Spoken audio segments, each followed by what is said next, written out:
Welcome, teacher friend. I'm Lori. And I'm Melissa. We are two literacy educators in Baltimore. We want the best for all kids, and we know you do too.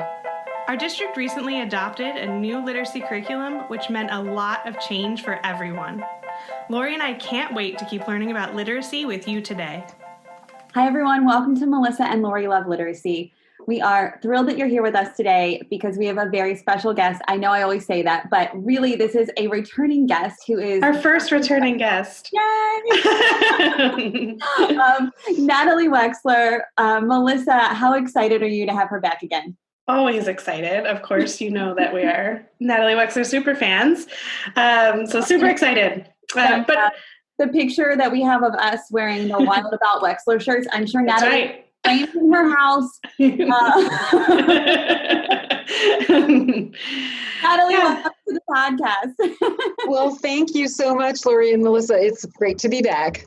Yeah. So for those listening who did not catch Natalie's first podcast, she is the author of The Knowledge Gap, co-author of The Writing Revolution. She writes for a variety of publications, including Forbes, and she's just so incredible that you should just run out after this podcast and read all of her articles.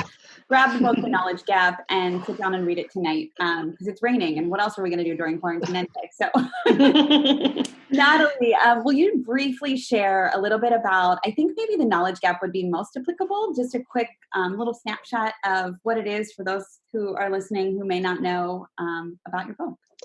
Sure. I will give the briefest version I can.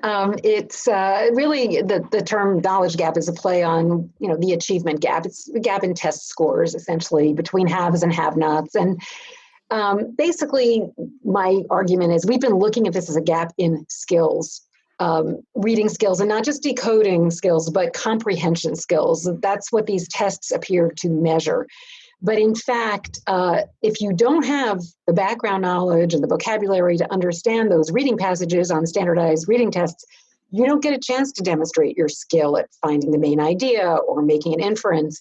But instruction, especially in elementary school, has kind of paralleled or mimicked what's on those tests. So instead of building the kind of knowledge and vocabulary that kids need to understand the passages, which could come from social studies and science and the arts, all sorts of things, teachers have been giving kids in many schools sort of disconnected passages and just having them practice these supposed skills like finding the main idea, et cetera. Which really has resulted in us shooting ourselves in the foot. And the discrepancy in scores between haves and have-nots really has a lot to do with the knowledge that kids pick up outside school, and kids with more educated parents are in a better position to just pick up the kind of knowledge and vocabulary that helps them do well, not only on reading comprehension tests, but also in high school and beyond. Yeah. Oh, sorry, Melissa. I was just going to say, I just had a conversation with our, here in Baltimore City, Office of Assessments and Accountability, and had this similar conversation, but you said it so much better in like 1 minute. I'll have to a lot of practice. Record that and let them listen to it. Here's your elevator pitch. Yes, exactly. I was thinking, every time you talk about it, Natalie, it reminds me of when, I have a flashback to my second grade classroom a decade ago when I had a bulletin board, and we would start our day by doing the calendar and the all the stuff that you do with the little guys to start the day. But the bulletin board had our focus, skill or strategy for the week. And I will be 100% honest. In hindsight, I was looking at it and I'm thinking, what's the difference between a skill or a strategy? They must be the same thing. I don't know, but this is what they're telling me. And we're going to learn how to find the main idea. And we had a main idea Sunday. And that's, the graphic organizer that we used to find the main idea and some, trite paragraph about whatever it was that we could find the main idea. So every time you say that, I just have this flashback to the bulletin board, and I wish I had a picture of it so I could show you. But, it feels like guilty, but at the same time, like, now that we know better, we're building knowledge. Yeah, I know. I've heard that from a lot of teachers that they feel guilty. And I think I can really understand that. But as you say, better to change and do something that does work than to be trapped by your feelings of guilt into continuing to do the same thing that doesn't work. Yeah. Yeah. So, Natalie, that this is an interesting time of trying to do distance learning across the United States. So, that this thing that you're talking about right now is potentially exacerbated by what kinds of things kids are getting at home, from packets to attempting to do some kind of virtual learning. So we'd love to just talk to you a little bit about that. I know you wrote an article that has some tips, so we would just love to talk about what you're seeing. Yeah, well, definitely, since the knowledge gap does have its roots in the different experiences that kids have at home outside of school, and now kids are home all the time, it is inevitably getting wider by the day. I would say, one tip, sort of a basic tip is especially if you're an elementary or middle school ELA teacher and you have a basal reader or something that's focusing on skills, try asking questions about the content and supplementing that content if it's thin with some other texts. That's not only going to help build kids' knowledge, but it's also, from what I've heard, certainly more engaging for kids. And I think some parents are seeing that, who are able to compare. As I know, Laura, you have been able to, a skills-focused approach to comprehension against a knowledge-building approach. And it's also just generally, I think, easier for parents to help their kids, any parent, with content-focused material. They can say, oh, gee, tell me, you read about whales? Tell me, what did you learn about whales? Rather than, so what was the author's purpose? And that just doesn't come naturally to a lot of adults, or not teachers. I don't know if it comes naturally to teachers either. It may not at the beginning. But beyond that, I think, the things that make all teaching, any kind of teaching, effective are even more important when it comes to remote learning and remote teaching. And one of the most important, I think, is just checking for understanding. I think often teachers assume that their kids have gotten the basic idea and they want to move on to, let's think critically about that, let's do some analysis. And they may not be aware that half the class or more has not understood the basics. I heard another podcast that had actually a college instructor talking about how she had used the polling feature in Zoom. I think it was to do a comprehension check of something she thought would, like, the whole class was really just going to understand this. This was just a sort of warm-up question. And she found that half the class did not understand it. In that way, perhaps remote learning provides an advantage. You can do that kind of instantaneous comprehension check, but you can do comprehension checks in face-to-face situation too. It's really important in the remote situation because you can't necessarily detect confusion. You can't necessarily see it on kids' faces or whatever. So that's one thing. Natalie, can I jump in there real quick with a question for you? So Sure. The checking for understanding, connecting back to your other point about like skills. So I think when I was teaching, the big checking for understanding was around a standard, right? That you would take a standard and check for that understanding. And then this is what breaks my heart about my teaching, Lori, is like, then you like check it off that they've mastered that standard. And I just want to clarify that, like, when you're talking about checking for understanding, what I'm assuming you're talking about is that they're understanding what they're reading, right? They're understanding that what they're getting from the text.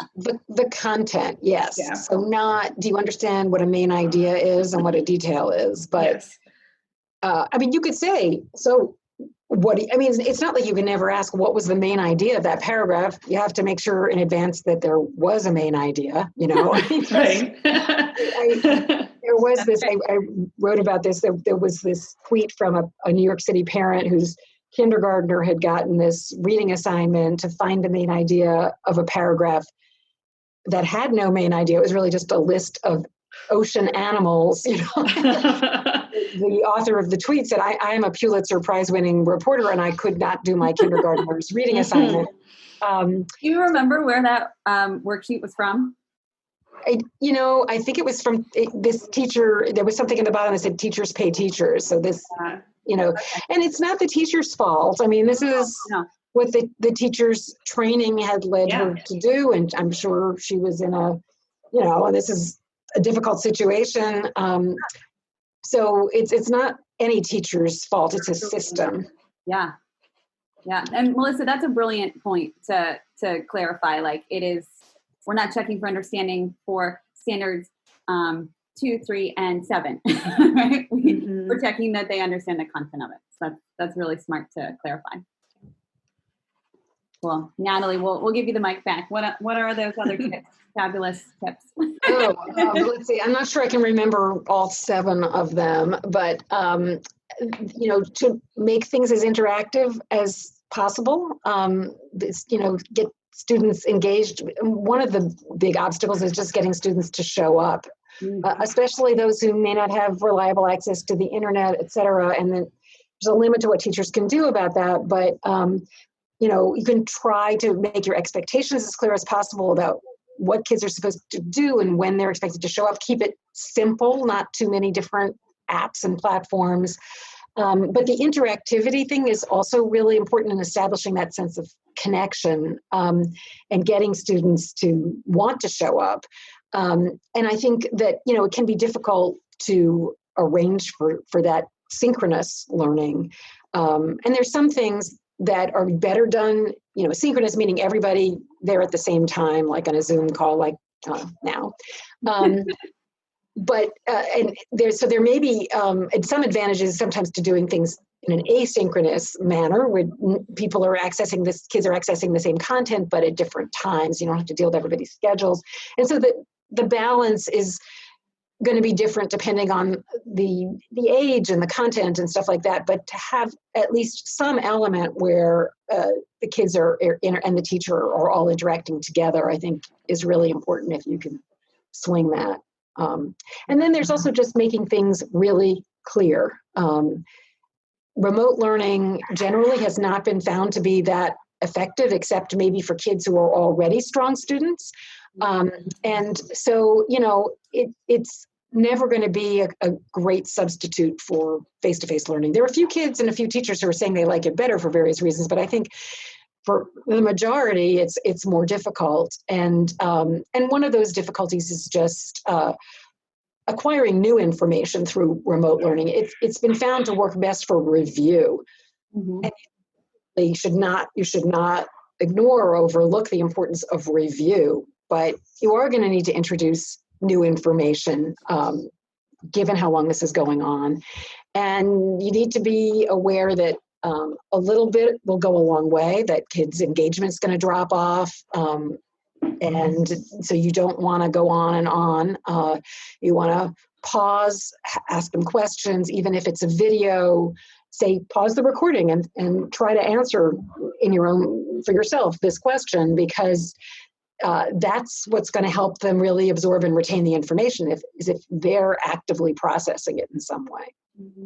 Yeah, I read a stat that kids can't really take any more than 9 minutes at a time. Like their attention kind of drops off after 9 minutes. I just think about that, like that, what you said about the asynchronous versus synchronous, how that balance could really complement that they could be doing some asynchronous work on their own and then come, to a 25, 30-minute Zoom meeting with a small group or with their class and get some time with their teacher, extending or supporting what they did in that asynchronous environment, shifting, keeping the focus of that over into the synchronous. And then there's just a nice little balance of that. So I think that's important. But the 9 minutes struck me. I was like, wow, that's not that long. I know. And I think for adults, there's often a drop off, maybe not after 9 minutes. One other thing that I didn't mention that I'd like to is I talk sometimes about the way we can use writing to build knowledge. And I think, in some ways, the remote situation is fairly well suited for that. And you don't have to ask kids to write at length. In fact, if they're inexperienced writers, it's better if you just ask them to write at the sentence level. But that's a great check for understanding. It's a great way of getting kids to actually think about the content. Again, not the standard, but content. And that, you mentioned the writing revolution. There are lots of sentence level activities that can be adapted to all kinds of content and all grade levels. in that book. And I think, you can do that through a Google Doc, or you can do it through email, I suppose you could do it through snail mail even if necessary. That's funny. Natalie, Melissa, I don't think I told you this either.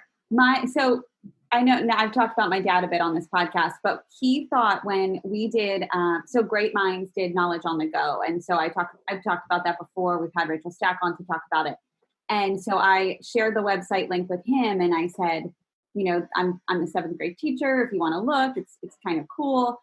And so he is looking at it and he called me later that night and he goes, so are the kids going to submit their assignments to you? They're just going to, they have your address, right? To mail their assignments. I'm like, what are you talking about? He thought I was going to be grading like the entire world's 7th graders assignments. And I just was like cracking up hysterical that he didn't think about like email or virtual submission, that he thought they were going to physically mail me what they were doing. And I just loved it because when you said email, I was like, oh, that's exactly like what he thought. Well, I was thinking of the connectivity issues and things like that. Yeah. I actually have an interesting question about the physical versus online. Because we just had Maryland Book Bank on recently about like getting books into kids' hands. And I know that Knowledge on the Go did a great job of like making sure kids could access the text whether they had it or not, because we just dropped school and weren't there the next day. So there is no structure to get them. But I'm just wondering if there is any like thought behind, is anyone thinking about that? Like, does it matter if kids have the text, like the actual text in their hands, or if it's virtual, or I have no idea. There's definitely been research on the differences between reading on a screen and reading hard copy. And essentially, there are complexities in this research, but I would say the bottom line is that you tend to retain information better when you've read it in a hard copy form rather than on a screen. And that's particularly true for nonfiction or, informational text. Which is interesting, don't you think? Because I feel like I get most of my informational reading from a screen. Like, the New York Times comes to my email. Yeah, we get 3 hard copy newspapers a day, but we are, and I do spend a lot of time all day long reading, articles and whatnot on a screen. I think there are ways to. I think there may be, I haven't done an experiment on myself, but there may be a difference in my retention depending on whether it's on a screen or hard copy form. But what I find myself doing, if I really want to retain the information I'm reading on a screen, I take notes on it. Yeah. And that, of course, is a great way for retaining information, is to take notes. And so I think that's my own kind of compensating mechanism for whatever is going on the screen. Yeah, that's actually a great transition. You're using a strategy. So, speaking of that, like thinking about knowledge focused or content focused instruction or learning versus strategy focused, how is like remote learning impacting all of this? Like, what is happening in remote learning in more cases than not? Or have you found anything that, any thoughts on that?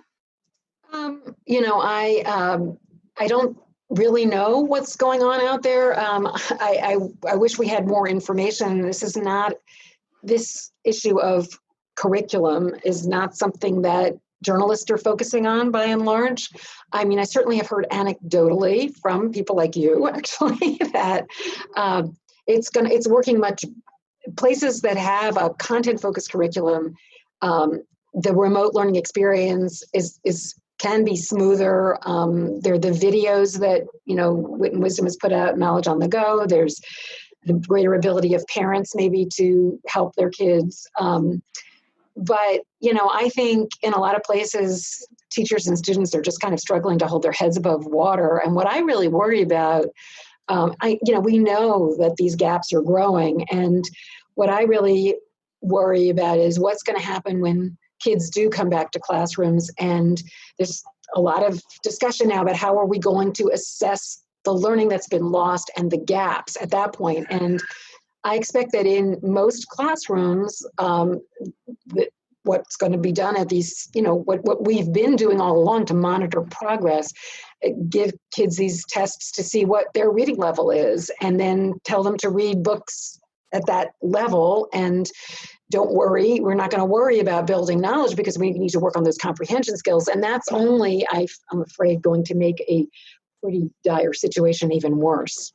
Yeah, I agree. I worry about that too. I worry that it's going to be what Melissa described earlier as that check for understanding, being standards based. Yeah. Yeah. So I've heard, and Melissa, I know you're in this too, so add to it. Obviously Presley is in a school system that, and I want to acknowledge again, they tried their best. Like they said that, we were closing on, I think, a Thursday, and the next day was the last day of school. So it was like the 12th, and then the 13th was the last day. And then, boom, we're gone for the rest of the school year. So, I want to acknowledge they're doing their best, but their learning plan has changed a couple of times throughout. It's made it a little challenging to follow as a parent, and then they transitioned from work packets to a synchronous experience with face-to-face meets with the class and some small group work. And I believe that that's across the county. But I do notice, like, in the work that does come home via the packet or, what's happening, they are using a strategy focused curriculum or a strategy focused approach, because I'm not certain it's from the curriculum or if they're creating it. And so I'm gonna share a couple of questions and from one of the worksheets, just because I thought it would be helpful to just like hear the difference for those of you listening. Hear the difference between, like Natalie is talking about, knowledge and content driven versus strategy focused. Like what does that actually look like? So Presley is asked to read a passage about sports, and it's like 3 paragraphs. And it's a very isolated, out of context thing. We haven't been reading about sports. We haven't been learning about sports. And then to answer 3 questions, at the top of the page, it says comprehension, cause and effect. And then the 3 questions are: why are rules important in sports? What happens when a basketball player shoots the ball through the hoop? And what happens when a batter in baseball misses three balls or 3 pitches? And, from a parent standpoint, I'm thinking, well, she doesn't even need to read that to answer that because she already knows the answer to all those questions, and also, I don't understand how that's cause and effect so much as, maybe loosely cause and effect. But I'd love to keep that in mind, that those questions are obviously very, you don't need to read the passage. They're not rigorous. I don't personally think they're really meeting a standard. I don't know that the text is definitely not meeting any standard. But yet we're asking her to do this work. And so, as an alternative, right, like this knowledge-based approach that really travels well, as we've seen, we know that has such an impact on comprehension. Natalie, what would you recommend, or what do you see as an alternative to that? How could we best teach strategies in context and build knowledge? Because I think that is the approach that we're kind of talking about as being a more effective one. Yeah, it's not that what I am arguing is you can never ask a child what is the main idea, or what is the cause and effect relationship between these events. It's a question of what's put in the foreground. And so part of my research for the book was following these 2 early elementary classrooms through a school year, one using a basal reader skills focused approach to comprehension, and the other using core knowledge language arts. This is one of the newer content focused curricula. And so the teacher, one of the slides I showed in my presentation, so I'm very familiar with it, the teacher would ask questions that might sound like strategy questions, if they're reading about the myth of Daedalus and Icarus, she might ask the kids, can you predict what Daedalus's plan is? Or they made a chart of cause and effect based in the myth of Daedalus and Icarus. This was what they were doing during and after the read aloud. But the teacher wasn't trying to teach the skill of determining cause and effect or the skill of making predictions. She was bringing those things in to help kids think about the myth of Daedalus and Icarus. And they were very engaged in that. And so I think that it's what we've done is we've put those strategies in the foreground on the assumption that they need to be taught separately. In a separate reading class, as opposed to being embedded in content, in social studies content, in science content, any content. And actually there's some research to indicate that kids are going to be better able to learn those kinds of strategies in the context of something that's familiar to them. In one instance, it was baseball, which tends to come up, right? We know about the baseball study.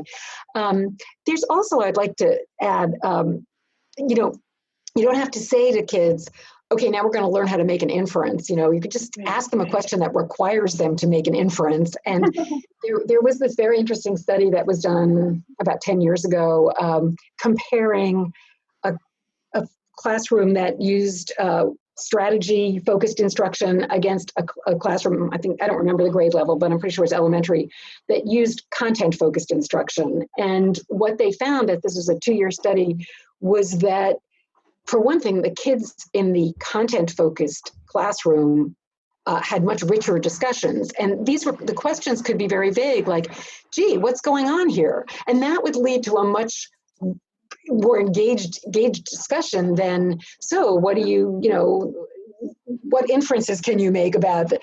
But also they found that the kids in the content-focused classroom, their comprehension was better than the kids in the strategy-focused classroom. And one of the authors of that study speculated that when you put the strategy in the foreground, you're asking kids to go through a kind of routine, and that takes up space in their, brains, in their working memory, that they cannot devote to actually understanding the content. So it's kind of this hoop you make them jump through that is not necessary. Yeah.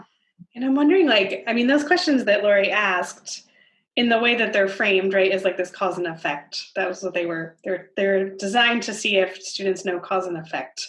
And that goes back to my earlier point of I think what we would do here is then say, yes, Presley can do cause and effect, check it off, but that's not the case, because she might get another text where she doesn't know anything about the topic, and then therefore she might not know the cause and effect relationship that's happening in that text. Right. But I do see those questions could potentially be if you have a student and you want to just check that they're understanding what's going on, and if this was a valuable text to be reading, that, what does happen when the batter hits the baseball might be something good for a teacher to ask, just to get a sense of, are they understanding the text at a basic level? Yeah, but I would say, why read about sports in the first place? You should start, yes. I think we really put the cart before the horse. Is this something we want kids to learn about? Yeah. Maybe, but we should be making that decision independently of what skills we want them to acquire. Yeah, Melissa and I, as we shared before we podcasted, Melissa and I had probably spent 6 hours discussing all of this. And Melissa, I feel like we've talked a lot about the benefit of a high quality curriculum. Really echoes what you just said, Natalie. That the learning is not just, okay, Presley's learning about sports, and that's it, this topic in second grade, end of year, but that when you have a high quality curriculum, it's not just in your classroom. It's not just this experience that's happening in your classroom as the teacher. That's this isolated event. It's this really beautiful horizontal design of knowledge build with strategies embedded, right? Think about Wit and Wisdom. We have our content stages. It's exactly what you said, Natalie. We're asking kids, what is happening in this text? What does this reveal about blank? What's the big picture idea? All of those are really relevant to reading texts. But it also is this beautiful build of vertical knowledge. So it's not just about the student's experience in, Melissa Loftus's class in 7th grade at whatever school.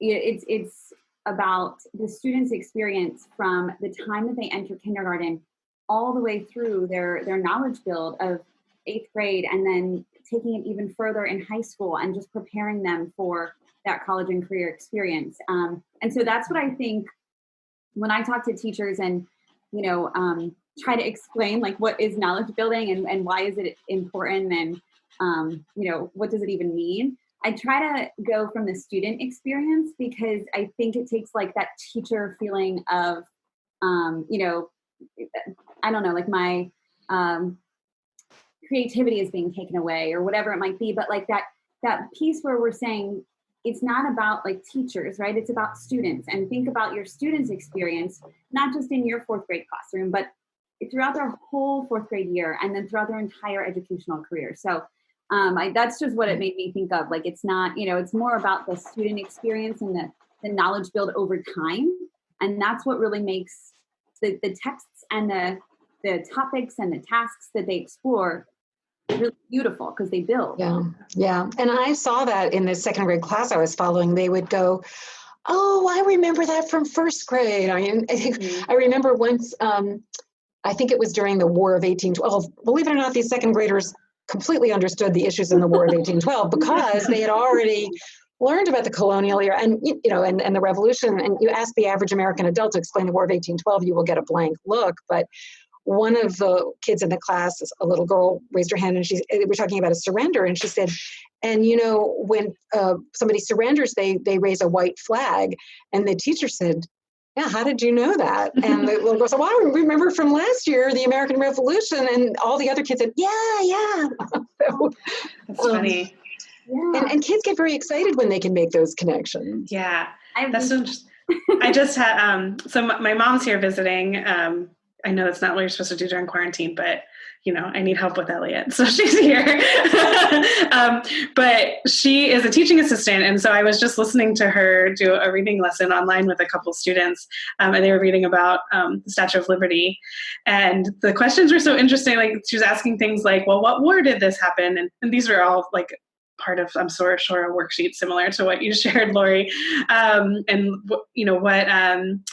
Which country did the Statue of Liberty come from as a gift to the United States, and all these things. And I'm sitting there thinking, if this was part of a bigger unit where they learned about, I forget which war it was, World War One, I believe, World War One, that they might be able to make those connections, but they weren't. They were just trying to like recall from the passage that they had just read. So yeah, and this happens all the time. I was talking to a teacher in Tennessee yesterday, the day before, who's been using core knowledge language arts, and she was skeptical of it at the beginning. And a lot of what she said has echoed a lot of what you guys have said, but she was talking about writing and how no teacher in her school liked teaching writing before. It was such a struggle to get the kids to write. Mm-hmm. But now with core knowledge, they're so eager to write. They have all of this information actually that they can write about it. I mean, you can't write about stuff you don't know. And she said, but I don't understand, I have to prepare them for the state test. And on the state test, they get a paragraph or two, and then they have to, write about it. They have to write an opinion essay or whatever. Yeah. And when I try to get them to do that, they just complain and they don't want to write. And I say, this is just the same thing you were doing with the Greek myths or whatever. But the difference is they don't know enough about whatever is in that 2 paragraphs to write much about it. Yeah. Yeah, I'm excited that some states, I think Louisiana is leading the charge. They're turning toward a knowledge-based assessment that echoes what the students learned in knowledge, and throughout the year, which is amazing. You're really going to see what they know and what they don't know.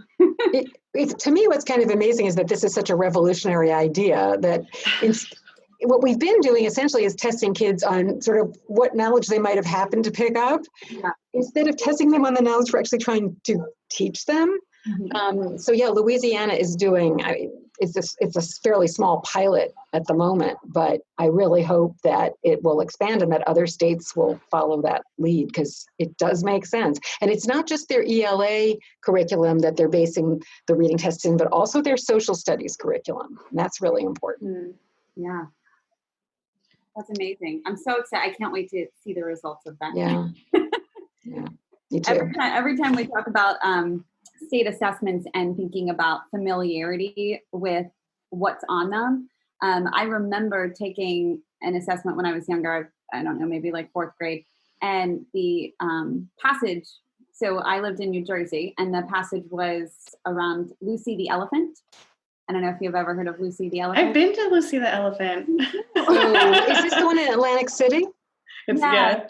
So my dad worked in Atlantic City growing up, so my whole life. So we frequently went to the beach, and I knew Lucy the elephant, and I was like, oh, I remember seeing the passage like in my head to this day, at almost 40, I'm like, I remember that Lucy the elephant passage, because it struck me because it was one of the only things I knew about, like reading about. And it just seems insane to test kids on things that they don't know. Yeah, like that for all of them. So that this teacher in Tennessee I was speaking with said that she recalled from one of the state tests, there was a passage that had to do with Native Americans. And afterwards, one of the students said to the teacher, was it Cherokee? Never encountered. And another a principal of a school in New York City told a story about how one of his kids did a state reading test and afterwards said, it was okay, but like, what is rugby? And he said, what are you talking about? Can you write it down? And she wrote down RUGBY, rugby, but of course she'd never heard of rugby. She was in the Bronx, Right. Oh my gosh. Well, it's crazy. We look forward to hearing about those results. We'll have to have you on to do like a reveal, a reveal party. Sure. For Anna's results. So are there any other studies that you feel like, or, research studies or researchers or podcasts or anything that you would recommend that listeners who are sitting there thinking, okay, I want to know more about strategy-focused instruction versus a knowledge-based approach, and what can I do to learn more to get my hands on some stuff?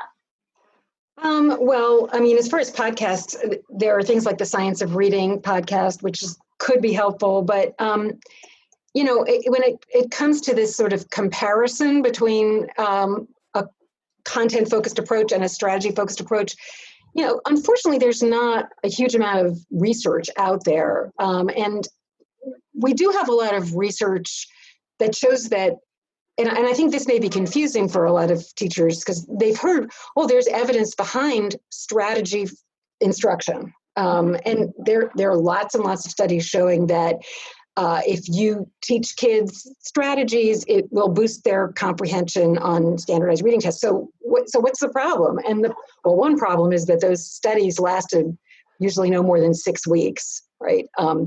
And so we do this month after month, year after year, and there's no benefit. There's certainly no proven benefit beyond six weeks. But a cognitive scientist named Dan Willingham has looked at that data and said, actually, after just 2 weeks, you're really not getting much bang for the buck with the strategy instruction.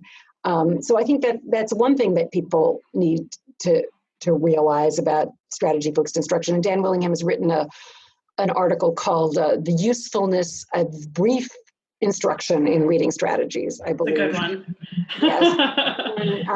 But beyond that, so the National Reading Panel, I think they sort of seem to endorse teaching reading comprehension strategies. They summarized the evidence from all of these studies, and it is out there, but what they omitted to mention was the important role, which is really widely agreed upon, the very important role of prior knowledge in comprehension. And, so one of the strategies might be activating prior knowledge, but if kids don't have the prior knowledge to activate, then what do you do? And that's where building knowledge needs to come in.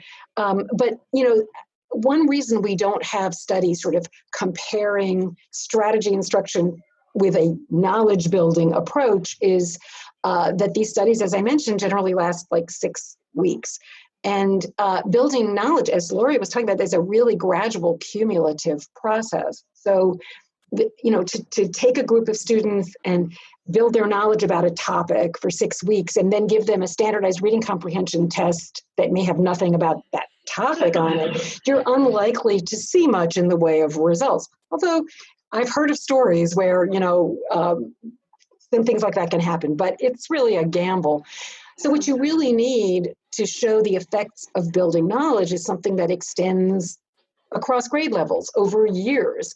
And that's really hard to do logistically, an experiment like that, because kids move in and out of schools, teachers move in and out of schools, teachers vary in their approach and what they're doing. And so you can't really control the variables very well in those kinds of long-term studies. And also we haven't had these kinds of knowledge building curricula. They haven't been around that long yet. So it's hard to study them over time. So I think for all of those reasons, we don't have the evidence that we'd really like to show that there's a direct causal relationship between building knowledge and boosting students' overall comprehension, sort of on a standardized test. Yeah, I have a very concrete example of your strategy going overboard. So I think Lori and I were part of a system where text annotation became a thing, like a really big thing. And we were doing, Natalie, when I say it was, K to 12, well, maybe not K, but K, K to 12. Yes, K. We are annotating the text, and we were annotating every text, whether it was something that was easy for you to understand or not. You're annotating the text.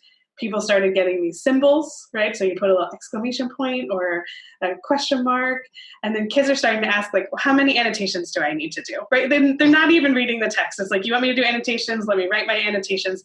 And it just became about the annotations and not about actually reading a text and getting any content or building any knowledge from that, reading that text. So I can definitely see how we were part of it, where we just went overboard with what could be like annotating a text I do it when I read sometimes. It can be very helpful, but it's not the one thing that right.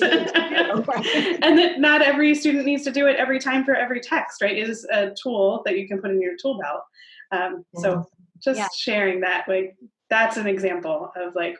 Yeah, and I think that's very much what happened with these strategies, comprehension strategies, is, there's evidence that this can have a positive effect. Let's do it all the time. Let's this is the whole curriculum. There's no evidence pointing to that. Yeah. Yeah, I feel like it's really both and. Like I think there's in education we want to be like, well, what comes, the cart before the horse? What's coming first, strategies or knowledge? And really, it's both at the same time. At least from my investigation of high quality curricula, that's what's happening. Is that and speaking to Wit and Wisdom, the content stages are embedded within the content. And like you said, we're not sitting down and saying, okay, friends, today I'm going to ask you lots of questions about inferences. You're just asking questions to support making inferences because it's important to do so with this text. And Melissa and I talked about the text really driving the instruction, and it's really that grounding factor that the text is driving all of those questions, and they're not contrived questions. Melissa, you want to say anything about that, or Natalie? Sorry, I didn't want to cut anybody off. It's raining so hard here. I keep having. It's hard to hear you guys. I keep going on. It's like pouring. And I don't want the listeners to be like, "Is she in the bathroom?" Or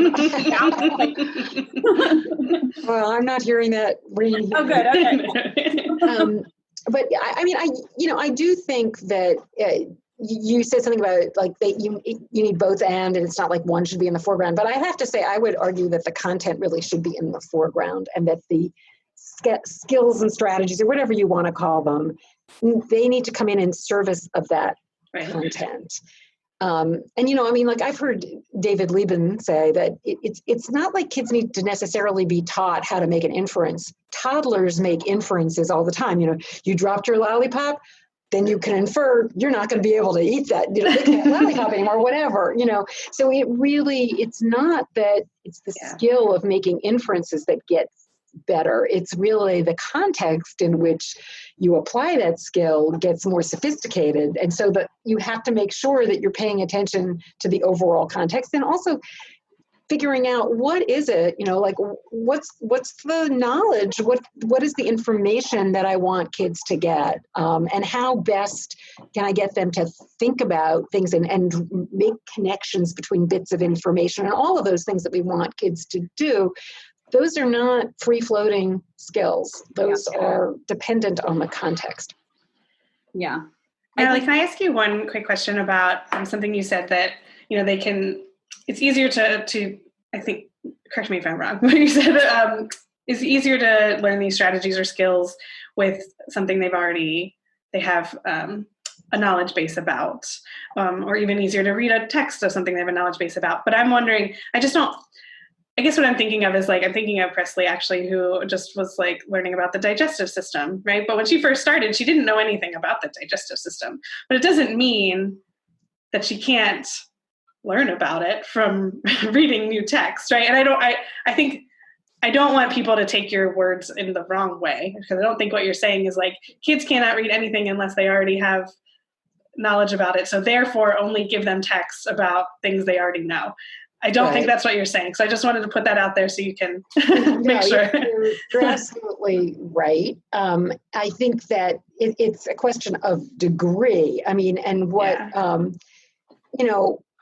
first of all, I would say that kids generally, they're going to be able to take in more sophisticated information and vocabulary through listening, really on average through middle school, than through their own reading. But once they've heard about concepts and heard words and talked about them, and then if they encounter those words and concepts in their reading, they'll go, oh, I know what that is. So it will help them with their own reading to have that knowledge that they've acquired through listening and discussion. But it's not that you can never read a text that you lack background knowledge on. It's really a question of reaching a critical mass, I would say, of information about the world and the vocabulary that goes with it. And so that, if you're reading about the Ming Dynasty and you don't know anything about Chinese history per se, but you know what a dynasty is, and you may have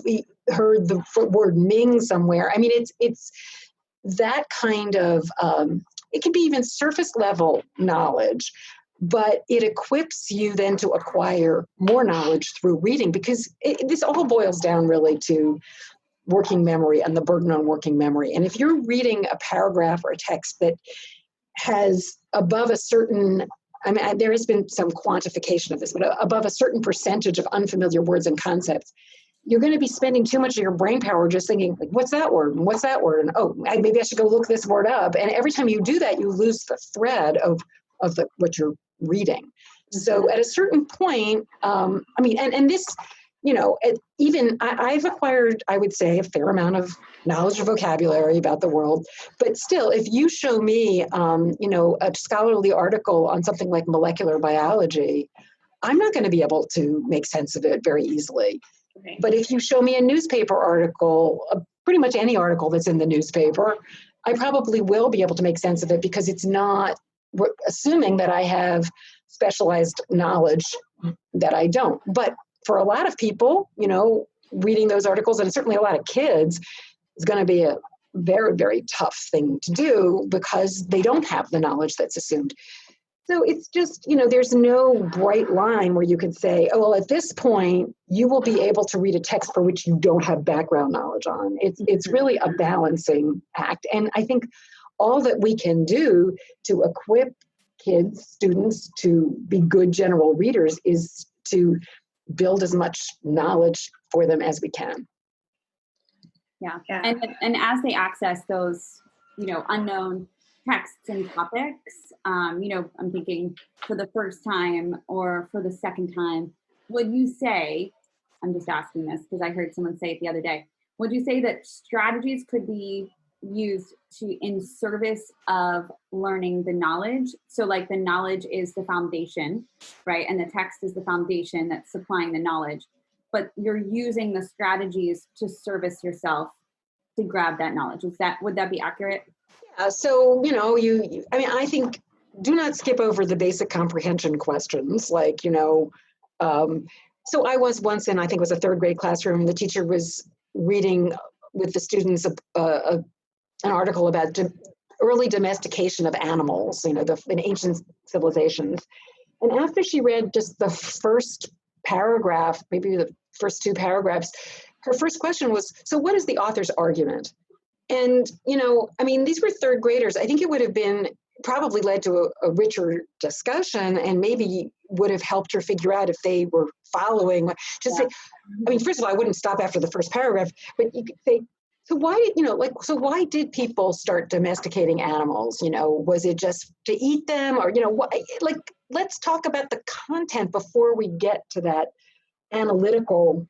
I think that many teachers have been maybe trained to believe that you want to skip over those lower order things like comprehension. You want to get straight to the higher order thinking, but there's no shortcut. You can't think analytically about something you haven't understood. So those I think questions that's really important. could be questions that are servicing our access of content, really, right? Yeah. And I think maybe, in my view, the most effective way to use those strategies, and I don't want to sound like a broken record, but it's through writing. Because, like you mentioned, cause and effect. Well, the writing revolution has this because, but, so activity, where you give kids the same sentence stem, but have them finish it maybe 3 different ways. Andrew Jackson was a popular president because, but, so. But filling in just that so sentence, using that so conjunction, that is requiring kids to think about cause and effect in a very powerful way. They have to do it. It's not like, this is how you do it. It's you do it. Yeah. And they're able to really write about that content, as we mentioned earlier, because they have the knowledge to do so. And right. If you don't know about the presidency of Andrew Jackson, you can't finish those sentences. Right. Yeah. That's great. Melissa, is there anything else that you think that we missed? Well, like a million. We could just keep talking all day. Just the one, I think, last thing I wanted to just go off of what you were saying about, what I have in my head, I guess, is like, we talked about the 8th grade module in Wit and Wisdom that's All Quiet on the Western Front, because Lori and I did a lot of work on that in our first year together. And it's a tough text. It's so sad, yeah. It's a sad text, really kind of depressing. But, that is an example, I think, of, it takes place during World War I. But a lot of it is much more about like the emotions that the soldiers were feeling and how that affected them in war. And yes, it took place during World War I. That was the setting. And they so in Wit and Wisdom, they gave like just a little background on World War I.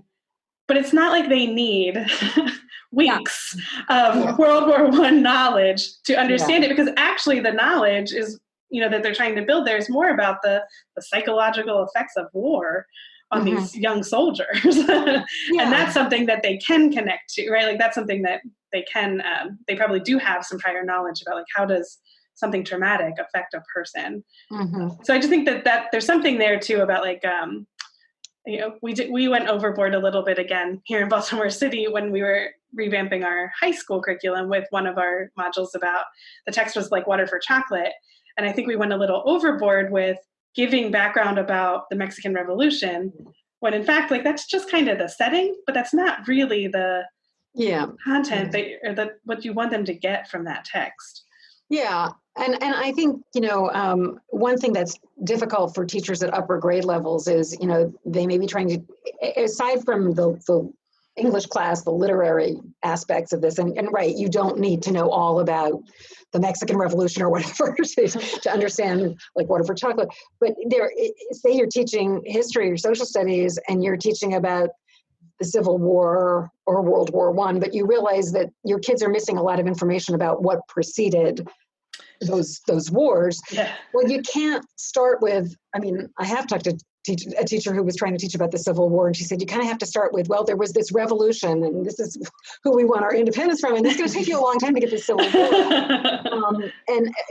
That's maybe, ideally, you wouldn't have to fill in those knowledge gaps, but if you do, the best way, I think, is to start with the Civil War and use sort of writing and other checks for comprehension to target what is it that my kids need to understand this thing that we are working on, because to build all the knowledge that they've missed it could be an endless proposition. Yeah, probably an impossible one, right? Yeah, for sure. But that's what I also love about Wit and Wisdom is like the goal is to build that knowledge over time, right? And any content or knowledge building curriculum that's the goal, is that we do fill in those gaps along the way. Yeah. So Natalie, at the end of our podcast, everyone gets to leave a piece of advice for our listeners. And so your piece of advice today could be grounded in a tip for quarantine, a tip for parents, just generally speaking. You could chat with teachers or leaders, like what to think about in the fall, whatever. You have the doors wide open for you right now. And you're more than welcome to choose any bucket you want. Just keep going for another 10 minutes if you want. Well, gee, I forgot that you guys always ended with this. And I thought maybe since I'd already been on the podcast, I'd already had my chance to do that. Just off the top of my head, I mean, you mentioned parents. I think right now is a time when parents are getting a closer look at what goes on in their kids' classrooms, or with their kids' education and their curriculum.